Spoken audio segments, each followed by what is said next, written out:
이렇게 귀한 교회에 초대해 주셔서 너무 감사드리고, 또 제가 사랑하고 또 우리 존경하는 하늘 목사님 이렇게 목회하는데 오게 돼서 제가 너무 감사드리고, 또 사모님도 그렇고 제가 만난 목사님 중에 예수님 성품 거의 가깝게 닮은 목사님 같아요. 그래서 저도 수련해주고 만나면 이렇게 성화돼야 되는데 어떻게 나는 이렇게 성화가 안 될까 좌절을 주는 분인데, 할렐루야. 여러분이 더 많이 알게 될 거예요. 계실수록. 갑자기 그 생각이 났습니다. 그 알래스카에서 인디안 선교를 하시다가 거기에서 선교단체 훈련을 받고, 제가 미국에 선교사로 왔을 때 그 목회를 하기 전인데 학교 캠퍼스하고 찬양사하고 한다고 5년, 6년 정도 헌신했는데, 그때 목회자 모임이 있었어요. 목회자 모임에 기도회가 플러싱에서 있었는데, 그때 그 알래스카에서 그 목사님이 이제 선교를 하시다가 4년인가 헌신하시고 목회하신다고 오셨는데, 그 기도 모임에 나오셨는데 그분이 얼마 후에 오셔서 교회를 이렇게 어려운 교회를 목사님 은퇴하시고 어려운 교회를 맡아서 하셨는데, 목사님이 너무 인품이 좋으신데 우리 하늘 목사님하고 비슷한 것 같아요, 성품이. 그래서 내가 어려워서 참 뭐 도움도 못 되고 옆에서 기도하고 그랬는데, 그 뒤로 저를 이제 와인을 떠나고 이렇게 했는데, 얼마 후에 들으니까 엄청난 부흥을 했더라고요. 아마 플러싱에서 제일 큰 교회가 됐는데, 그때 제가 그렇게 크게 안 놀란 것 같아요. 왜냐하면 사역은, 제가 생각할 때 사역은 성품이라고 항상 생각하거든요.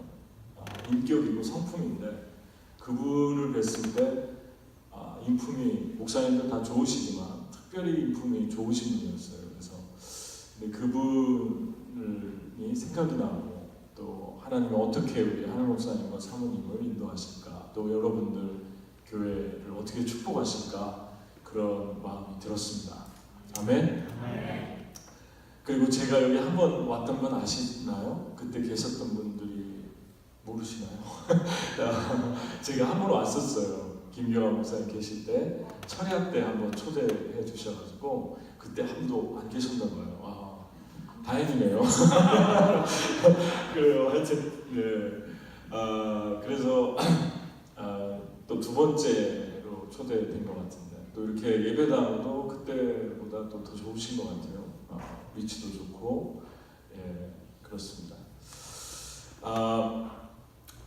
예레미야는 BC 627년에 선지자로 부름을 받았는데, 우리나라의 역사와 좀 비슷합니다.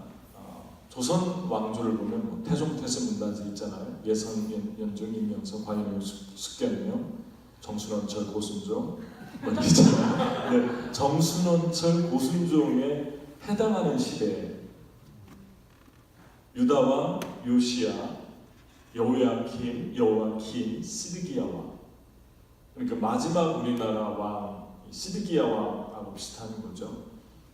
순종, 고순종 그랬는데, 고종, 순종 그랬는데, 그 시기, 정순원철, 고순종, 그 시기와 비슷한 이스라엘의 역사에, 이스라엘이 망하기 직전 627년, 538년에 1차 침입을 받은 걸로 알고 있는데, 그 저물어가는 이스라엘의 운명의 마지막 시기에 40년 동안 하나님의 말씀을 전한 눈물의 선지자라고도 하죠. 그런 선지자였습니다.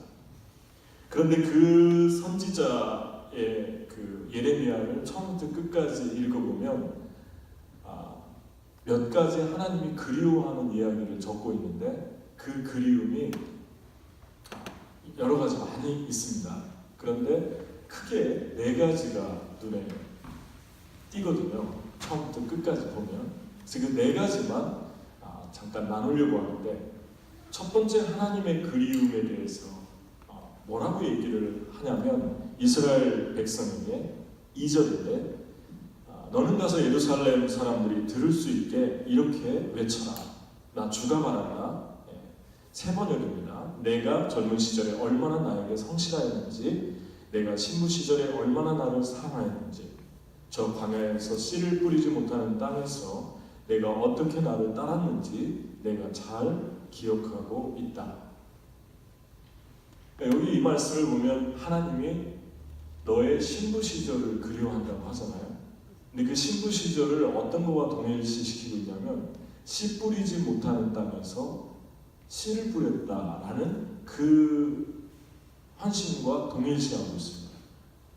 그리고 하나님의 백성들을 신부라고 잘 표현을 하는데 그 신부는 명료하게 바로 이런 분들을 신부라고 하는 거죠. 내가 씨 뿌리지 못하는 땅에 저 광야에서 나를 따랐던 그 시절을 나는 그리워한다. 그것을 신부의 사랑이라고 표현했습니다. 아멘. 그러니까 하나님이 무엇을 그리워하는지 명료해지죠. 하나님은 이스라엘 백성이 이미 광야에서 40년을 살 때 지나서 젖과 꿀이 흐르는 가나안 땅에 들어갔는데 거기에 정착하고 나서 하나님을 떠났습니다. 우상을 숭배하고 또 범죄하고 입에 담을 수 없는, 눈으로 볼 수 없는 그런 죄악이 가득했는데 여기서 우리가 늘 묵상하는 것은 우리의 삶이 편해질 때, 우리의 삶이 안정이 될 때, 우리의 삶이 세틀다운 될 때, 그때 우리가 주님을 바라보는 것을 놓칠 수 있는 것을 보여주고 있죠.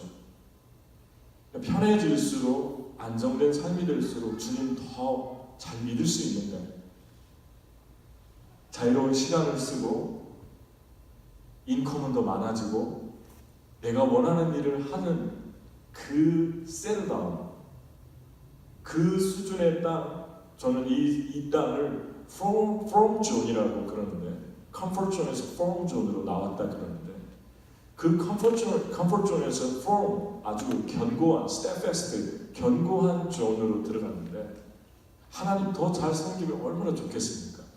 근데 이스라엘 백성이 떠나는 거죠. 그러니까 하나님이 너무 그리워했어요. 나는 너희가 정말 하나님 따를 수 없을 만큼 힘들고 어려웠던 때 그것을 기억하는데 힘들고 어려워도 나를 따르고 씨를 뿌릴 수 없는 땅이라고 그랬잖아요. 뿌릴 수 있는 땅에서 씨를 뿌리는 것도 쉽지 않은데 씨를 뿌려도 나지 않는 땅이에요. 그런 광야에서 너희가 씨를 뿌렸다. 여러분과 제가 주님이 그리워하는 그 시간들이 우리의 삶에서 어렵고 힘든데 씨를 뿌려봤자 안 날 것 같아요. 아무리 노력해도 아무 일이 일어나지 않을 것 같아요.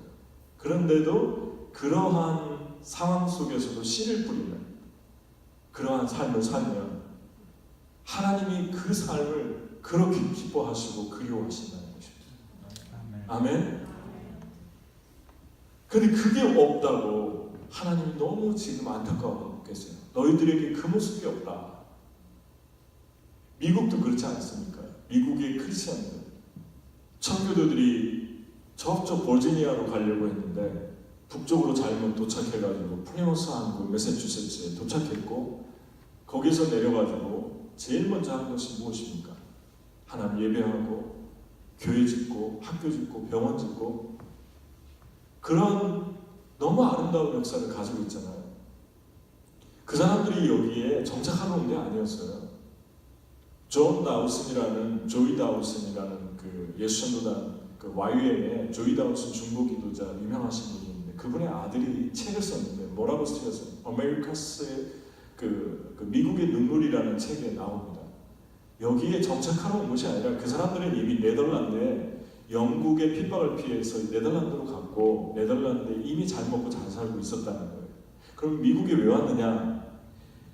영국에서 킹 제임스 왕이 버지니아 쪽으로 비즈니스 하는 사람들을 보내고 거기서 정착하고 그 사람들의 목적은 돈을 위해서 왔어요. 그리고 주식하고 뭐 이렇게 시작을 하는 사람들이 도착했는데 몇십 년이 지나서 하나님이 청교도들을 보낸 거예요. 청교도들은 위쪽으로 갔고 그분들은 아래쪽으로 가서 그래서 거기서 그런 말이 나오잖아요. Southern Spirit, Northern Spirit. Southern Spirit은 인종차별 그리고 돈, 메모니즘 이런 영이 미국에 흐르고 있고 또 한쪽은 정말 청교도의 스피릿 복음과 사랑과 나눔과 노동의 신성함. 청교도들 노동을 사랑했잖아요. 열심히 일하고 진실하게 살고 베풀고 어떤 분들은 율법주의자라고 비아냥거리는데 그렇지 않아요. 그분들의 역사를 읽어보면 정말 나라를 사랑했고 하나님과 동행했고 그러한 아름다운 모습이 지금 미국에서는 찾아볼 수 없게 됐고 이미 이 나라는 선교지가 되었다는 것입니다. 그러니까 이렇게 잘 먹고 잘 사는데 세상 어디를 가봐도 미국처럼 잘 사는 나라가 없는데 왜 이러한 그리운 모습들은 없는 것인가? 씨 뿌리지 못하는 땅에서 씨를 뿌리며 주님을 따르는 그 아름다운 모습을 그리워하는 하나님의 마음을 만나게 됩니다. 마가복음 7장 6절 7절에 보면 이르시되 이사야가 너희 외식하는 자에 대하여 잘 예언하였도다 기록하였을 때 이 백성이 입술로는 나를 공경하되 마음은 내게서 멀도다. 사람의 계명으로 교훈을 삼아 가르치니 나를 헛되이 경배하는다. 그러니까 헛되이 경배한다. 경배라는 말이 월십으로 나와 있는데 월십이라는 말은 두 가지 합성어잖아요. worthy와 가치라는 뜻과 ship이라는 뜻이 드린다라는 뜻이 있어요. 그러니까 최상의 가치를 하나님께 드리는 게 worship이에요. 헬라어로는 프로스큐네오인데 프로스라는 말은 전치사죠. 무엇을 향하여 큐네오는 엎드려서 입맞추다, 절하다. 그런데 이러한 월십을 주님이 받고 싶은데 너희가 입으로만 나를 공경하니까 헛되이 경배한다. 쓸모없이 경배한다. 쓸모없는 예배는 입으로만 고백하는 이게 바로 씨 뿌리지 못하는 땅에 씨를 뿌리는 삶과 전혀 대조되는 그러한 삶인 것을 알 수 있습니다. 주님이 정말 가치 있는 귀중한 예배, 어떤 예배라고 보는 것입니까? 너희 삶의 예배가 너희가 삶 속에서 주님을 따를 수 없는 상황인데 주님을 붙들 수 없는 상황인데 주님을 붙들고 따를 때 아멘? 나는 그걸 너의 예배로 본다. 나는 그것을 너희의 신부 때 씨 뿌리지 못하는 땅으로 본다. 할렐루야. 아멘. 저는 여러분들 보면서 너무 기쁜 것 같아요. 그때 제가 왔을 때는 많은 분들이 그래도 계셨는데 여러 가지 어려움이 많으실 텐데 개척교회처럼 다시 시작하는 것 같은 느낌인데 전 잘 모르겠습니다. 제가 주전했는 얘기인지는 모르겠지만 하지만 여기 여러분들이 예배드리고 기도하러 모였다는 것 자체가 우리 주님이 신부의 사랑으로 보지 않을까. 아멘? 아멘. 그런 생각이 제게 듭니다. 하나님 갈망하는 분들, 하나님 사랑하는 분들이 모이셨구나. 여러분, 주님이 우리에게 사랑의 계명을 너희가 교훈으로 삼아서 가르치니 그랬습니다. 나를 헛되이 경배한다. 그러니까 하나님의 말씀을 붙드는 것보다 사람의 전통만 붙들고 있다. 그래서 너희들은 지금 나에게 마음이 없고 입으로만 예배를 드리고 있다. 나는 너희 마음으로 원한다. 그러면 사람의 계명이 아니라 하나님의 계명. 사람의 계명은 이스라엘은 구약에 613가지의 율법이 있는데 그 613가지의 율법을 주해를 다는 것, 자기들이 조금 더 확장해서 해석하는 것, 그거를 미시나라고 하고 탈무드라고 하거든요. 유대인들이. 그러한 것들이 하나님의 말씀에 많이 다가간 것도 있지만 인간에게 맞게 그냥 전통으로 만들어낸 그러한 것들이 많이 있어요. 유대의 그 미시나나 탈무드를 보면 하나님은 하나님의 말씀을 붙들고 하나님의 계명을 붙들기 원하는데 그 계명이 무엇입니까? 사랑이잖아요. 너희가 서로 사랑해라. 너희가 서로 사랑해. 하나님 사랑하고 너 자신을 사랑하고 다른 사람 사랑해라. 그것을 주님이 보고 싶어하는 거죠. 씨 뿌리지 못하는 땅에서 씨를 뿌리라는 것입니다. 그때 가장 힘든 건 안 날 것 같은 거예요. 나면은 재밌죠. 씨를 뿌렸는데 눈에 보이고 만져지고 느껴지고 피부로 느껴지고 들어지고 눈으로 보면은 더 뿌리고 싶고 힘든 걸 모르죠. 또 하고 싶고. 근데 씨 뿌리지 못하는 땅에 씨를 뿌린다는 건 안 보이고 만져지지 않고 느껴지지 않아요. 그래서 포기하는 거예요. 우리 주님은 너희가 느껴지지 않을 때, 손으로 잡혀지지 않을 때, 눈으로 보여지지 않을 때, 그때 나는 너희가 나를 정말 사랑하는가, 그때 나는 너희에게 보고 싶다. 우리 주님이 얼마나 깊이 있습니까, 이 말씀에. 여러분, 저도 이 말씀을 묵상하면서 회개하고 그랬는데, 씨 뿌리지 못하는 땅에서 저희도 시작했거든요. 맨하탄에서 흔히 말하는 맨 땅에 헤딩한다고 하잖아요. 맨하탄에 들어가서 사역을 한다고 하니까 유명한 목사님들, 이름만 들어도 아는 목사님들이 들어가지 말라고.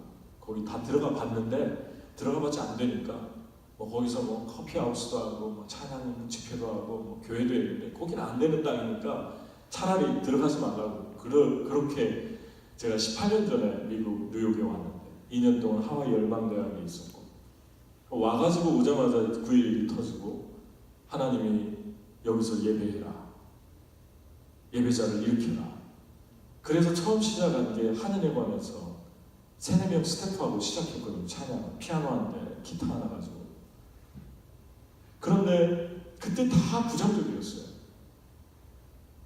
그런데 주님께서 한 달이 지나고 2달이 지나니까 기름 부음이 하나님 기름 부어 주셔서 정말 뜨겁고 그 몇 명 안 되는 분들이 계속 숫자가 늘어나고 그래서 한 6개월인가 했는데 나가라고 하셔가지고 이제 그만 안 되겠다고 여기 더 쓰면 안 되겠다고 컴플레인이 많이 들어온다고 그래서 장소를 찾아서 125년 된 교회 링컨 센터 옆에 있는 그 미국 교회 한국 교회 같이 하는 그 교회로 장소만 빌려가지고 다시 이사를 한 거예요. 그러면서 또 거기서 찬양하고 예배하고 거기 나오는 학생들 한 명씩 헌신하기 위해서 락커스, 스토니블루 그 다음에 또 콜롬비아, NYU, 맨하탄인데 줄리어드도 가끔 가고 그런 학교를 하루에 하나씩 가면서 개척을 했어요. 성역 공부를. 그 찬양범에 나오는 그 씨앗들 씨 뿌려도 안 자랄 것 같은 그 아이들 기도하자고 하면 눈 뜨고 있고 피아니스트 이렇게 신실한 분은 없었어요. 기도하자 그러면 피아노 치는 애가 눈 뜨고 하늘 바라보고 있고 월십에 들어갈 수 있을까? 예배에 깊이 들어갈 수 있을까? 이 피아니스트하고 그런 씨 뿌릴 수 없는 그 상황 그리고 그 이제 악기가 조금씩 많아지니까 그 놓고 그 날리는데 1시간 날리고 나면 온몸에 땀이 다 범벅을 하거든요. 그러면 서가지고 2시간 서가지고 예배 드렸거든요. 찬양하고 말씀 전하고 기도하고 강사를 한 분씩 모셨는데 주마다 제가 찬양을 하고 근데 제가 이렇게 하다가 5년이 끝났는데 교회 개척하라고 그러는데 교회 개척은 정말 아무나 하는 게 아니기 때문에 제가 하나님께 못한다고 그렇게 했어요. 한국에서 5년 27살에 개척을 했는데 5년 목회를 했거든요. 그때 개척은 정말 훌륭한 분들이 하시는 거구나. 그리고 보통 힘든 게 아니었어요. 저는 27에 개척을 했는데 그래서 주님 저는 이 땅에 선교사로 왔지 개척이 아닙니다. 그렇게 했는데 주님이 강권적이었어요. 그 위탁을 제가 다 마치고 5년 위탁했는데 5년 좀 넘게 마치고 이 약속을 지켰죠. 선교단체 옷을 갈아입으라. 그러고 하는데 주님이 놀라운 일들을 일으키기 시작했어요. 그래서 정말 구름대 같은 청년들이 모여드는데 아멘. 제가 숫자 자랑하는 게 아니라 하나님이 하신 일을 나누는 거예요. 2년 됐는데 270명이 됐어요. 청년만 200명. 어른들은 한 30여 명 있었거든요. 한 15명 계셨어요. 어른들은. 그 어른들이 참 저도 많이 사랑해 주시고 우리 장로님들이 제 손잡고 막 울었거든요. 너무 감격해가지고 어디서 이 청춘들이 날라오냐고. 근데 사람이 하는 게 아니었어요. 하나님이 하시는 거였어요. 그러니까 매일매일 초대교회고 뭐 20명씩 잃었으니까 청년들이. 그런데 그 청년 중에 지금은 부목사님께서 다른 교회로 가셨는데요. 저와 함께 12년을 같이 하면서 11년을 같이 했는데 저희 교회에서 와가지고 훈련받고 결혼하고 둘 다 그래요. 둘 다 부부가 또 신학교 가고 목사 되고 그리고 저와 함께 같이 사역하다가 이제 제가 얼마 있으면 몽골로 주님이 부르셔서 좀 이따가 얘기하겠지만 몽골로 헌신하게 됐는데 20년 만에 주님이 몽골로 가라고 해서 이제 제가 가게 됐는데 그분은 제자들이 많이 있는데 그분은 이제 다른 길 가셨는데 그분이 결혼하기 전에 그 와이프 되시는 사모님이죠. 브루클린에 목사님 저는 브루클린 가서 전도를 할게요. 좋다고. 브루클린에서 혼자 사는데 연애할 때 목사님 브루클린에 오셔가지고 전도하는데 한 번만 같이 와주세요. 근데 여러 군데서 전도를 하니까 제가 방문하듯이 가거든요. 다 저한테 훈련을 받았고 갔는데 저는 뭐 이렇게 초청장 하나 주고 예수 믿으세요 하고 오는 거는 그것도 귀하지만 쉽잖아요. 빨리 주고 좀 창피하고 그러면은 또 다른 분한테 주고 그러면 되잖아요. 근데 이 사형리로 하면 사형리는 먼저 허락을 맡아요. 정중하게. 전해도 되겠습니까? 상대방이 이해하면 허락 맡았기 때문에 괜찮아요. 싫다고 그러면은 절대 강요하지 않아요. 15분에서 20분이 걸리는데 그걸 훈련시켜가지고 청년들이 뭐 프로 오소리티, NYU, 브루클린 이런 데 퍼져가지고 계속 전하고 있었거든요. 그 브루클린 와달라고 해서 갔는데 가서 보니까 그 집이 옥상인데 오라서 올라가는데 사람들이 눈이 풀린 분들이 그 흑인 분들이 거기 주저앉거든요. 그래서 저는 술 취한 줄 알았는데 왜 저렇게 하고 있냐고 그러니까 목사님 술 취한 게 아니라 다 마약을 그냥 술처럼 한대요. 조금 사가지고. 얼마나 무섭습니까? 아가씨 혼자 사는데. 그런데 사는 거예요. 제가 충격을 받았는데 무서워하지도 않고 나가가지고 전도를 하자고 이제 한 6-7명이 왔는데 흩어져 전도를 하는데 제가 여러 군데에서 전도를 했으니까요. 근데 거기는 처음이었어요. 그 브루클린은. 그냥 2명씩 짝을 져가지고 가는데 보통 저희가 있던 데 70가는 센트럴파크에 와이트 클래스들이 많이 살거든요. 와이트 컬러들. 그래서 부자들이래요. 그쪽 사는 사람들. 링컨 그쪽에. 그래서 복음을 전하면 주로 좀 냉소적이에요. 너 뭐 그럽니다. 코소리 내면서 너 이게 아니야. 너 땡크 이게 아니야. 너 하면서 아주 기분 나쁘게 할 때 많거든요. 근데 이분들이 이렇게 빨래 가지고 빨래만 가잖아요. 이렇게 짊어지고. 근데 서가지고 이거 잠깐 전해도 되겠습니까? 하면 이걸 들고 서 있어요. 눈은 풀렸는데. 그리고 이렇게 서가지고 15분에서 20분을 그냥 듣는 거예요. 그리고 가서 물어보면은 다 괜찮다고 해보시라고. 그때 제가 너무 그게 또 한번 충격이었어요. 이 눈이 풀린 사람들인데 이게 눈이 풀렸다고 사람들 마음이 다 그런 건 아니구나. 사람을 그리워하고 인간미가 있고 오히려 나는 되게 따뜻했어요. 거기가. 근데 한 번은 그 집을 이렇게 브루클린이 이렇게 돼 있잖아요. 그 집의 이쪽에서 중년이 아니죠. 중년을 넘어서 한 60대쯤 보면 흑인 아주머니가 다리가 청청 부어가지고 제가 이렇게 문을 놓고 하니까 뭐 울타리 있잖아요. 울타리 다 보이는 울타리. 저 위쪽에서 내려오시는 거예요. 이렇게 다리를 이렇게 쩔뚝거리면서 내려오셔가지고 제가 복음을 전하려고 하니까 교회 다니고 있고 괜찮다고, 교회 잘 다니겠다고 그러면서 얘기를 자꾸 시키는데 이분이 사람이 그렇구나. 그게 느껴졌어요. 얘기를 자꾸 시키니까. 좀 들어주다가 좀 가야겠다고 그러니까 허그 한번 하자고. 그래서 허그를 이렇게 했는데 허그를 하고 제가 빠져나오려고 좀 이렇게 좀 뚱뚱하세요. 몸이 좀 크시고 빠져나오려고 하니까 안 놓는 거예요. 꽉 잡고 그때 제가 느낀 거예요. 아, 이분들이 사랑이 그립구나. 그리고 사랑이 그립구나. 겉으로 볼 때는 그냥 밑바닥같이 사는 분들 같은데 오히려 마음이 살아있는 거예요. 가난한데, 병들었는데. 여러분, 제가 왜 이런 얘기를 하냐면, 씨 뿌리지 못하는 땅에서 씨를 뿌린다는 건 사랑을 뿌리는 거고, 사랑을 뿌리려면 우리가 먼저 알아야 되는 것이 사랑을 그리워하는 사람들을 봐야 되는 거예요. 이 땅에 사랑이 필요한 사람들이 너무 많구나. 그 사람들이 원하는 게 대단한 게 아니에요. 그냥 한번 허그해주고, 말도 들어주고, 말도 시켜주고. 아멘? 이게 씨 뿌리지 못하는 땅에 씨를 뿌리는 것입니다. 여러분, 두 번째 우리 주님이 그리워하는 것이 무엇입니까? 2장 6절입니다. 이집트 땅에서 우리를 이끌고 올라오신 분, 광야에서 우리를 인도하신 분, 황량하고 구덩이가 많은 땅에서 죽음의 그림자가 짙은 그 메마른 땅에서 어느 누구도 지나다니지 않고 어느 누구도 살지 않는 그 땅에서 우리를 인도하신 주님은 어디 계십니까? 하고 묻지도 않는구나. 그러니까 광야에서 우리를 먹이시고 입히시고 인도하신 그분이 그립다고, 그분이 어디 계시냐?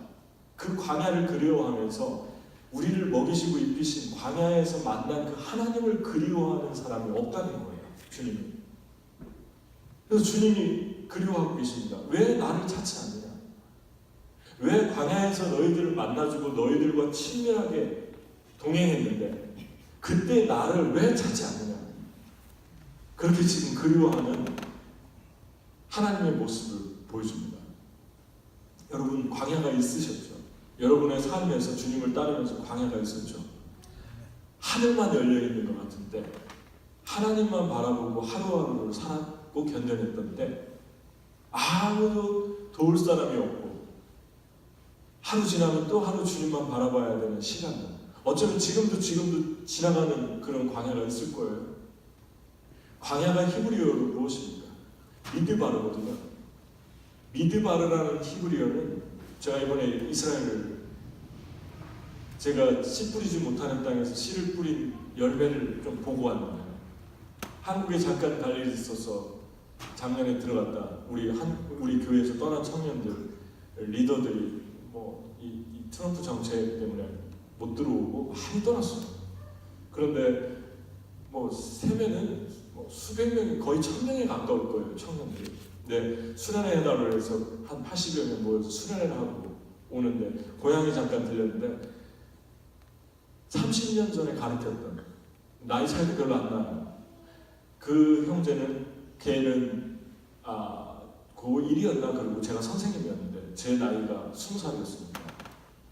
차이도 안 나는데 그 친구를 우연히 만났고, 고향에서 그 친구가 이스라엘 가라고 아주 강권적으로 그래가지고 어쩔 수 없이 이스라엘에 가게 된 거예요. 돈을 대줘가지고 갔는데 광야에 들어가니까 그 광야가 미드바르라고 히브리어로 써놨어요. 집에 와가지고 광야가 미드바르였구나, 히브리어를 찾아보니까, 처음으로 제가 찾아봤는데, 찾아보니까 어떤 뜻이 있냐면 나바르라는 말에서, 히브리어는 다 동사에서 파생했거든요. 나바르에서 왔는데, 나바르가 뭐냐면은 하나님이 말씀하신다. 그게 광야예요. 아멘? 그러니까 여러분, 이스라엘은요, 국토가 거의 70%가 사막이에요.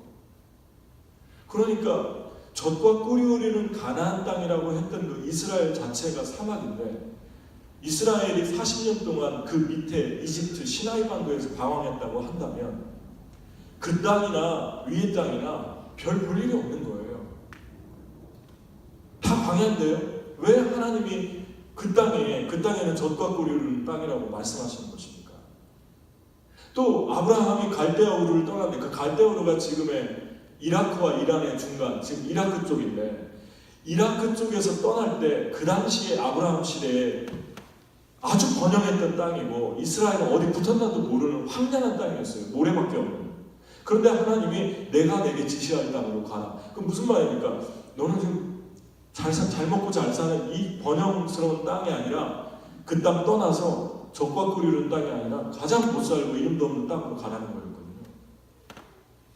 그런데도 하나님이 가라는 그 땅을 젖과 꿀이 흐르는 땅이라고 해요. 왜 그랬을까요? 아무것도 없는데, 모래밖에 없는데 똑같이 다 사막인데, 그 기준은 이것입니다. 진정한 광야는 하나님 음성을 듣는 땅이라는 거예요. 아멘? 아무리 어렵고 힘들고 메마른 땅을 지나가도 하나님 음성 들으면 우리 지나갈 수 있잖아요. 하나님이 나에게 마음 주시고 말씀을 주시면 행복하고 위로되고, 그러면은 그게 다예요. 우리 이길 수 있어요. 어떤 외로움도 이길 수 있어요. 선교사님들 힘들다고 하시는데, 아무리 어려운 선교지 가도 사역 때문에 무너지는 게 아니라 주님의 음성을 못 들으면 무너지는 거예요.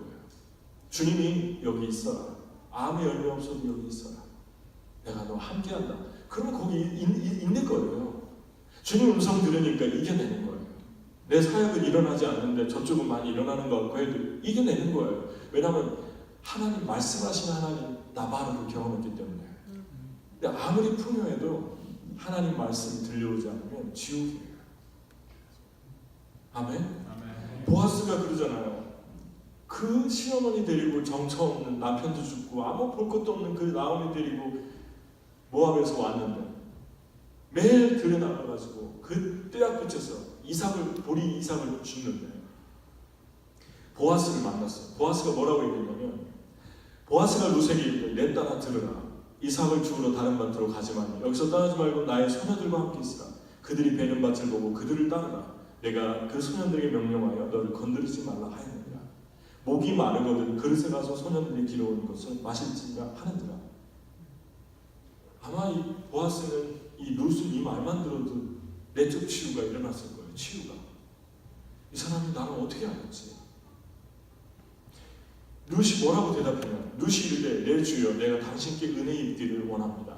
나는 당신의 하늘 중에 하나와도 같지 못하오나 당신이 이 하늘을 위로하시고 마음을 기쁘게 하는 말씀을 하셨나이다 해서 말씀을 하셨다는 말이 뭐라고요? 나바네요. 이게 누구 말입니까? 보아스 입에서 나온 말이지만 하나님이 보아스를 통해서 룻에게 주신 말씀. 하나님의 말씀이 때로는 사람의 입을 통해서 오기도 하고 기도하다가 마음에 성령의 감동으로 오기도 하고 하나님 말씀 읽다가 그냥 내 마음에 꽂히기도 하고 그렇잖아요?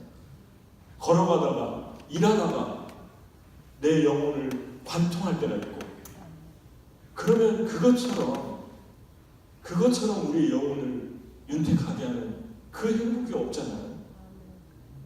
아멘? 아멘.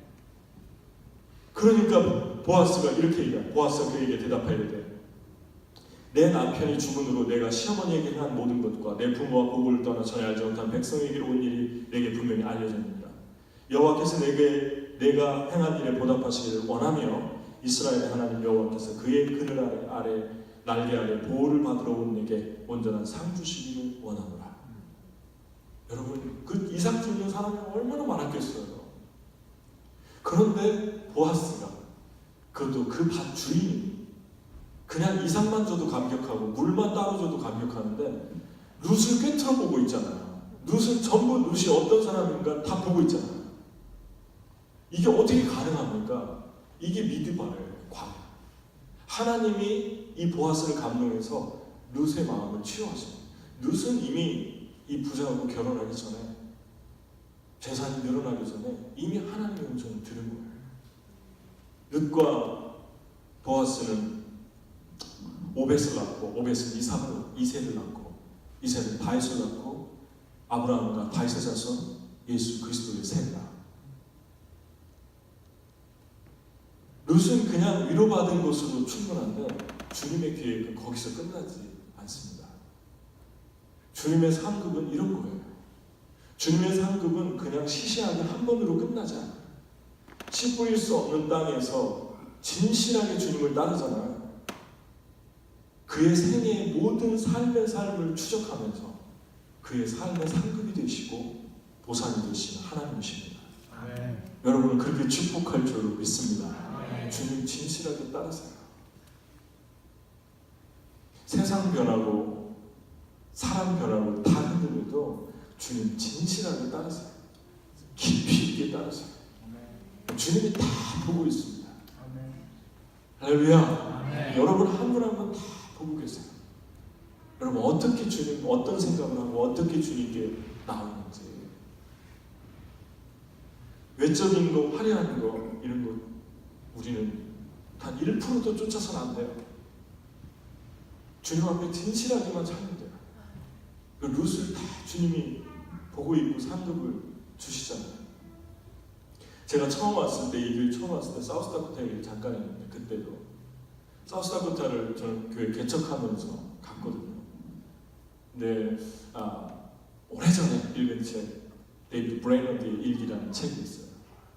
크리스천들의 고전인데, 그 책에 감동을 받은 분들이 데이비드 리빙스턴, 그리고 허드슨 테일러, 그리고 미국의 큰 1차 각성을 가졌던 조나단 에드워드, 같은 동시대의 사람인데, 데이비드 브레이너드는 예일대를 중퇴한 젊은이였고, 외국에 나간 선교사가 아니라 이 나라에서 그 인디안 마을, 아마 제가 듣기로 커네디컷 어딘데 그쪽에 가서 인디안들을 위해 헌신해요. 아무리 복음을 전해도 끄떡도 안 하는 거예요, 이 사람들. 무상순교. 그런데 너무 고생을 했어요. 잘 데가 없어서 지푸라기, 말 구유 같은 이런 데서 자고, 먹을 게 없어서 너무 영양실조가 오고, 그래도 주님을 너무 사랑해서 기도하다, 눈밭에서 기도하면 피를 토하고, 이게 폐가 안 좋아졌어요. 주님이 응답을 줬는데 또 오면은 아무런 일이 일어나지 않아요. 이렇게 하다가 어느 날 갑자기 인디언들에게 부흥이 떨어졌어요. 조그마한 모임에서 인디언을 흐리끼기 시작하고 무당이 회개하기 시작하고, 그러면서 인디안에 엄청난 부흥이 일어나는데 그때 그 일기를 적어보네요. 저도 신학교 다닐 때 너무 힘들고 외로워서 그 책을 보면서 울면서 잠들 때가 많았거든요. 같이 공감을 느끼면서. 근데 이분은 누굴까? 그런데 주님의 하시는 일은 우연히 없습니다. 그리고 나서 미국에 왔는데, 그 미국에서 주님이 인디안 선교를 하기 시작하시게 하신 거예요. 그리고 그 인디안 선교 200개 레저베이션인데 그 200개 중에 사우스다코타로 가라고 하신 거예요. 사우스다코타 아무도 없는데 기도 중에.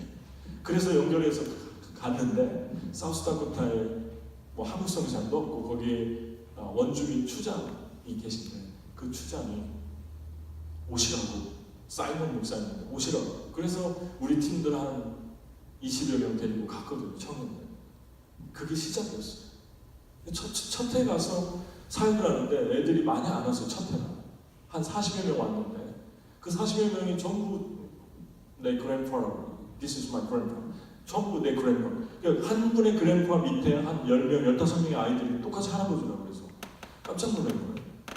알고 보니까 엄마 아빠가 다 알코올 중독, 술 중독, 그래서 재활원에 가 있고 감옥에 가 있고, 그리고 17살 먹은 아이, 17살 먹은 18살 먹은 아이가 2명 중에 1명이 죽었어요, 1년. 그러니까 아무나 붙들고 물어보면 17살짜리 무덤이 있는 거예요. 왜 죽냐면은 알코올 중독과 술 중독 때문에 자살을 하고 운전하다가 가다 사고나 죽고, 그게 그 인디언이 흐르고 있는 컬스예요. 애들이 자살해요. 그리고 눈이 사슴처럼 맑고 이쁜 아이가 아버지가 갱들에게 총을 맞아 죽고, 그걸 현장에서 보고, 그런 얘기를 선생님들한테 하는 거예요. 그냥 태연하게. 그 얘기를 선생님이 한 번, 두 번 하다 보니까 눈물바다가 된 거예요. 그날 저녁에. 어떻게 이런 미국 안에서 이런 일들이 일어나나. 경찰도 달라요. 인디안 경찰 따로 있고 연방 경찰 따로 있어요. 어떤 일이 벌어져도 이 단속이 잘 안 되는 거예요. 학교가 따로 있는데 그 학교에 가면 선생님들까지도 다 약을 하고. 그 인디안 구역 중에 하나가 볼커힐이라는 데 있는데, 볼커힐은 약을 많이 해서, 부모들이 약을 많이 해서 피흘힐이라고 해요. 그런데 그런 선생님을 하고, 그런 아이들을 하나님의 마음이 우리에게 임하고 울어도 가슴이 찢어질 듯 고통이 우리에게 임했을 그날 저녁에 목요일 날인데, 그리고 그렇게 해서 가다 보니까 지금 12년을 가고 있어요. 근데 최근에 너무 눈이 이쁜 아이가 뉴욕에 그렇게 오고 싶다고 해서 인디안 목사님 차를 끌고 거기서부터 여기까지 며칠 와서 저희가 뉴욕 구경을 다 시켜주고 저희 집에서 바비큐도 해주고 우리 청년들이 다 이렇게 대접하고, 또 뭐 포크 그 찍어 먹는 그거 있잖아요. 과일 찍은 포크 그거 금색 이쁘다고 조그만한 아이도 저희 아내가 주고, 뉴욕에 살고 싶다고. 16살 소년인데 걔 어렸을 때 3살 4살 때부터 봤거든요. 그렇게 큰 거예요. 얘가 이렇게 큰 거예요. 그래서 걔가 그렇게 하고 갔는데 자살했어요. 약을 한 줌을 먹었는데 간 이식을 해야 되는데 금방 죽진 않았어요. 간 이식이 안 되는 거예요. 며칠 동안 있는데 사탄이 저에게 그런 사탄이 니들 아무리 해봤자 내가 다 죽인다고. 이 죽는 거 뭐라고? 니네가 그렇게 복음을 전했는데 이 자살하지 않는다고. 뭐가 다른 거냐? 그런 음성을 제 마음에 심어주는 거예요. 그 자유와 그렇게 사랑을 심어줍니다. 지금 사우스다코타 가면요, 미국 시카고에서 팀이 6개 교회가 연합해서 저희보다 더 먼저 시작했는데 그분들이 오고 저희가 가고 2팀이 가거든요. 그런데도 저희가 가면 사우스다코타에 있는 아이들이 너무 좋아해가지고 저희 팀을 기다리는 거예요. 정서도 비슷하고 그래가지고 사랑이 또 많고. 그런데 마귀가 이런 소리를 들려주는 거예요. 12년째 가거든요. 12년째가 너무 마음이 아픈데 전화가 왔어요. 이제 얘 곧 떠날 것 같다고. 그래서 제가 그랬어요. 죽기 전에 다시 주님을 사랑한다는 소리를 컨펌하고 보내라고. 그 사이먼 목사님한테 그랬어요. 주님이 너를 사랑한다. 파스터 초이가 그 말을 했다고 꼭 전해달라고. 그리고 천국에서 만나자. 저는 걔가 니꼴이라는 아이인데 눈이 아름다운 소년인데 그 아이가 저는 천국에 갔다고 믿습니다. 그리고 그래서 주님이 그 시간 동안 잠깐 살려주신 것 같아요. 여러분과 저가 하나님 음성을 못 들으면요, 아무것도, 이 세상에서 어떤 것도 할 수가 없는 거예요. 의심이 들 때, 절망이 들 때 하나님 음성 들으면 극복해낼 수 있어요. 아멘? 아멘. 할렐루야. 아멘. 여러분 주님이 사랑하심을 믿습니까? 아멘. 여러분 순간순간 주님 음성부터 들으세요.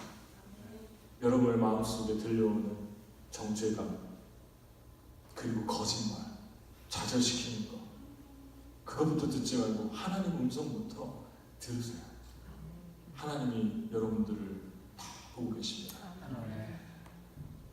2개가 더 남았는데 기도해야 되잖아요. 그죠? 그러면 제가 하나만 더 해도 괜찮겠죠? 5분 정도 조금만. 지금 중요한 거 2개, 4개는 못하고 하나만 더 하겠습니다. 2개 더 해야 되는데 하나만 더 하는데, 예레미야 3장 19절에서 25절을 보면 회개하라고 나옵니다. 나는 너희가 내 자녀로 여기 있으면 얼마나 좋을까 하고 생각하였다.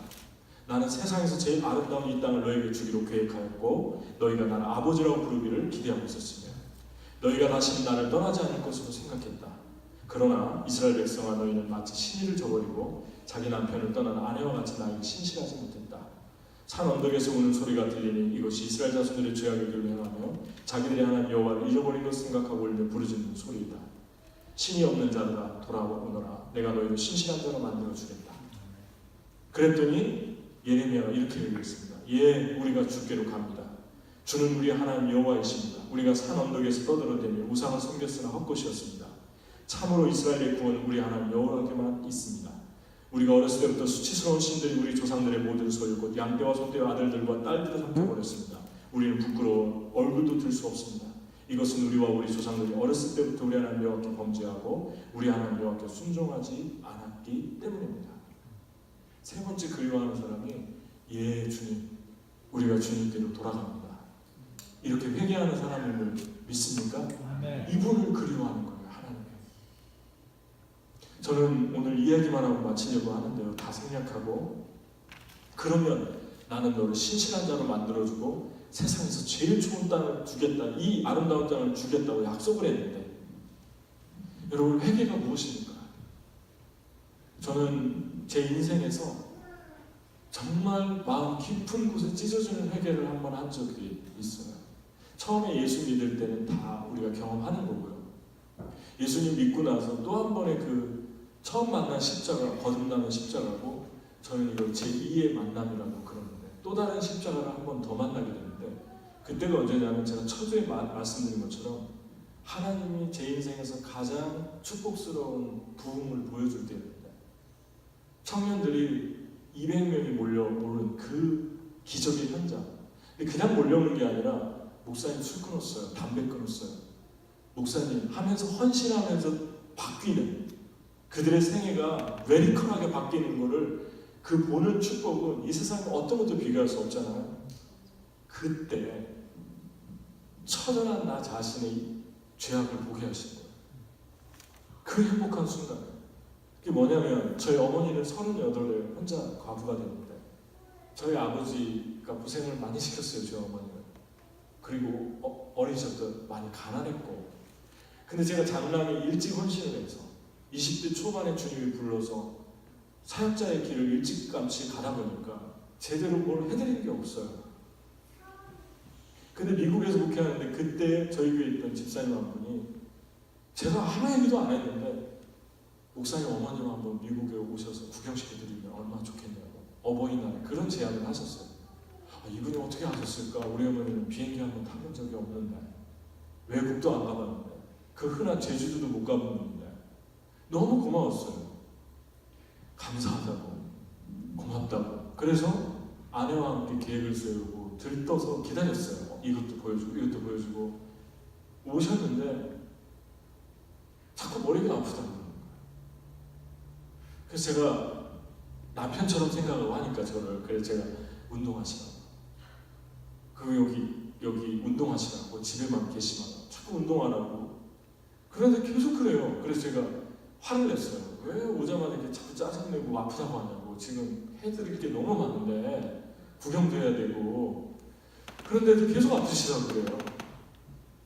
그러다가 제가 계속 무시하다가 병원을 갔는데, 한국병원에 갔는데 그분이, 의사분이 괜찮더라고요. 타이레놀 같은 거 주시고 말았어요.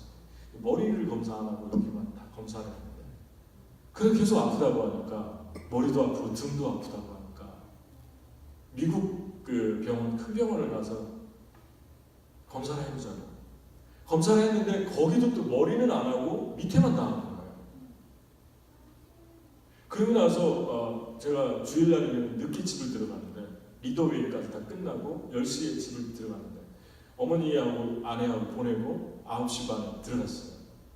들어가서 옷을 갈아입는데 신음소리가 나는 거예요. 화장실에서.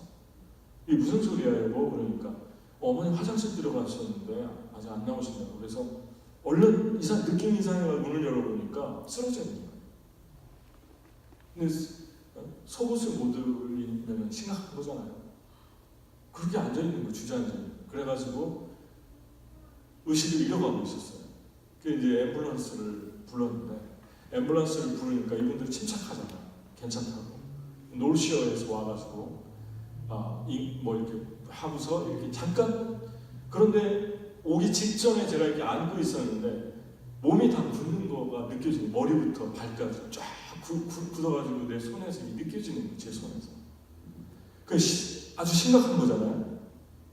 제가 몸이 떨려가지고 계속 기도를 하는데, 와가지고 싣고 가고 저는 뒤따라갔어요. 그분들이 응급차에서 놀시어를 가가지고 중환자실에 들어갔는데, 중환자실에 들어가니까 의사가 물어보는 게, 의식이 있으셨어요. 어디가 아픈지 물어보래요. 그래서 제가 어머니 어디가 아프시냐니까 머리가 아프다. 여기가 어디냐 물어보래요. 다 얘기하는데 지금이 며칠인가는 모르고 또 몇 살인가 몰랐던 것 같아요. 근데 머리가 아프다. 또 하나 가슴이 아프대요. 머리에서 피가 새고 있었어요. 가자마자 이 스캔 있잖아요. 펫스캔인가 그걸 먼저 찍었는데 그걸 모르는 거예요. 머리에 피가 새고 있었는데 조금 새니까. 그래서 머리를 물어본 거예요. 어디 아프냐? 머리 아프. 가슴이 아프다고 또 하나 왜 머리가 아픔을 이해하는데 가슴이 아프냐고. 그러니까 어머니가 마지막 저한테 준 말씀이었는데 아들이 걱정할까봐 머리가 아프다고. 가슴이 아프다고. 제가 어떻게 했습니까? 그 마음은 어떻게 형용할 수가 없죠. 그래서 제가 이제 마음을 가다듬게 나와가지고 화장실을 잠깐 가는데 갔다가 왔더니 이미 그 인공 호흡기 있죠, 기계로 들어가서 의식을 잃었어. 코마로 들어가셨어요. 그게 마지막 말씀이었어요. 근데 여기 들어가면서 호수에 입이 다 피가 범벅이 되고 살점이 떨어지고 눈은 이미 흰자가 되고 그리고 피는 계속 쏟아지고 의사한테 수술을 안 하냐고 하니까 피가 멈춰야지 하지 지금은 못한대요. 한 팩이 나오고 두 팩이 나오고 그러면서 하루가 가고 이틀이 가고 가는데 제가 그 어머니 발에 붙들고 외친 게 그거였어요. 한 번만 가시는 건 괜찮은데 천국 가시면 좋은데 한 번만 깨달아 보세요. 한 번만 깨졌으면 좋겠다고. 내가 할 말이 있다고. 내가 잘못했다고 고백할 수 있는 그 기회를 줘야 되지 않냐고. 그래서 제가 그렇게 외쳤는데도 안 깨어나시는 거예요. 그리고 나서 견딜 수가 없는데 그 어머니 얼굴을 보는데 예수님의 십자가가 오버랩이 되는 거예요. 예수님의 십자가에 달린 그 피 맺힌 피눈물 그리고 코마 상태로 들어가는 그 예수님의 눈빛 너무 피를 흘리면서 그게 오버랩이 되는 거예요. 그리고서 이제 일주일 만에 이걸 빼고 떠나셨는데 주님이 천국으로 데려가셨어요. 이 땅에 있을 곳이 없으니까 누가 감당해 줄 만한 분이 없으니까 데려가셨는데 가시고 나서 저는 수개월 동안 우울증에 빠진 거예요. 저는 되게 낙천적인 사람입니다. 그때 처음 알았어요. 먹고 싶은 게 있다는 게 축복이라는 거. 만나고 싶은 사람이 있다는 게 축복이라는 거. 저희 아내, 저희 아이들 전부 저녁치만 먹고 말도 안 하고 눈동자도 천천히 없어지고 자꾸 죽고 싶고 주일날이면 설교를 해야 되는데 소리가 들리는 거예요. 네가 무슨 목사냐? 네가 이렇게 하고서 무슨 목사냐? 네 어머니도 그렇게 무시하는 사람이 어떻게 네가 가서 설교를 하냐? 정말 힘들었어요, 저는. 근데 그게 사역이 문제가 아니라 교회는 사람들이 칭찬하고 부흥된다고 하는데 내가 얼마나 위선자인가? 나는 누군가? 그러면서 몇 개월 동안 고통스러워 하는데 주님이 2번 체험을 주셨는데 너무 힘들어하니까 LA에 동생이 있어서 동생 만나러 가자고 아내와 함께 휴가 겸 떠났는데 그 사막을 운전하고 가는데 그때도 멍한 상태예요. 제가 우울증 처음 알았어요. 식구들 다 자고 있는데 광야가 끝없이 펼쳐진 애리조나 사막에 가는데 갑자기 성령이 그런 음성을 주시는 거예요. 저기 저 들에 피어있는 저 식물들의 가지수가 몇 가지인지 아니 그런 마음을 주시는 거예요. 모릅니다. 나는 안다. 그런 마음 주시는 거예요. 나는 안다. 왜 그랬을까요? 그리고 세 번째 주시는 음성이 내가 너를 안다. 너는 이 일이 우연처럼 일어난 것 같아서 두려워하는 것 같지만 나는 다 계획했고 알고 있고 보고 있다. 내가 너를 안다. 그거였고 또 하나 저를 일으킨 결정적인 건 예수님의 십자가였는데 네가 죄책감으로 힘들어하는데 나는 너에게 이미 말했다. 그 음성을 몇 개월 만에 주신 거예요. 무슨 말일까요? 믿으라고 그랬잖아요. 무슨 말을 했을까요? 저한테 가슴이 아프다. 예수님이 말씀하신 거예요. 그때 저는 십자가를 다시 만난 거예요. 베드로가 3번 저주하고 돌이켰을 때 저쪽 뜰에서 주먹으로 얼굴을 맞고 침이 흐르는 예수님의 얼굴, 그 범벅이 된 얼굴이 바라봤는데 예수님의 눈동자 마주쳤죠. 베드로가 돌이켜, 예수님이 돌이켜 베드로를 바라보시니 베드로가 나가서 통곡했다고 그러죠. 그 눈빛을 마주치고. 그 눈빛이 어떤 눈빛이었을 것 같습니까? 너 왜 나 저주했니?